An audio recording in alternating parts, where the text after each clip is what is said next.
YouTube দেখে শিখে মাত্র 12 বছর বয়সে দুর্গা প্রতিমা বানিয়ে গোটা শহরকে অবাক করেছে শিলিগুড়ির খুদে। শিলিগুড়ি ভানুনগরের বাসিন্দা স্বস্তিক দাস। সেবক রোডে সারদা শিশুতীর্থ স্কুলে ষষ্ঠ শ্রেণীর ছাত্র সে।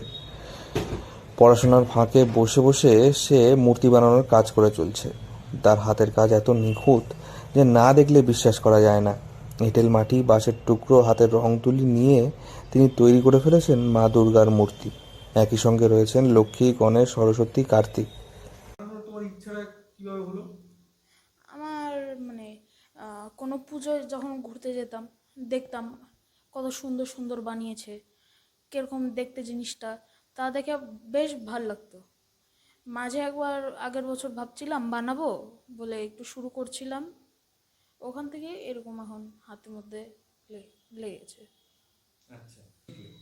না, এটা কারো থেকে শিখিনি, যে খালি ইউটিউব দেখে এগুলা দিয়ে বানিয়েছি।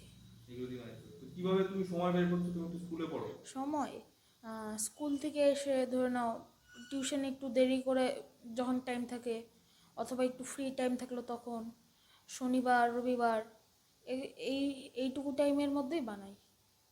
অবাক করা বিষয় হলো এই সমস্ত কিছুই সে শিখেছে ইউটিউব দেখে। সোশ্যাল মিডিয়ার যুগে ইউটিউব দেখে যে কেউ এত সুন্দর সৃষ্টি করতে পারে তা স্বস্তিকের তৈরি দুর্গামূর্তি না দেখলে হয়তো বিশ্বাস হবে না। স্বস্তিকের কথায় তিনি যখন তার ঠাকুমার সঙ্গে পুজো দেখতে বেরোতেন, ঠিক তখন ওই মূর্তিগুলো দেখে তার অবাক লাগতো এবং তার মনে কৌতূহল জাগতো যে কী করে এই মূর্তিগুলি তৈরি করা হয়। সেই কৌতূহল থেকেই বাড়িতে এসে ইউটিউব ঘেটে করে দিতেন ছোট্ট খুদে। মাটি, বাঁশের কঞ্চি, একটা কাঠের প্লাইউডের টুকরো আর তার কাঠি। আচ্ছা, তো এগুলো কতদিন সময় লাগছে? এতটা ঠাকুর তৈরি করতে আমার মোট 6 দিন সময় লাগছে। 6 দিনের মধ্যে তুমি তৈরি করে ফেললে। তোমার আগামীতে কি পরিকল্পনা? আগামীতে কারো কাছে শিখতে চাই, আর একটু বড় বা একটু সুন্দর করে বানিয়ে দিতে চাই। পড়াশোনার মাঝে এই মূর্তি তৈরি করতে তার খানিকটা সমস্যা হয় বটে, তবে সে সেই সময়টুকু ম্যানেজ করে নেয়। তার কথায় ঠাকুরের প্রতি ভালোবাসা তার প্রথম থেকেই রয়েছে। তার বাড়িতে গোপাল ঠাকুরের রয়েছে, তিনি রোজ পুজো দেন। এর আগে যখন দুর্গাপুজো দেখতে বেরোতেন, সেই মূর্তি দেখে তার এই মূর্তি তৈরির ইচ্ছার কথা মাথায় আসে।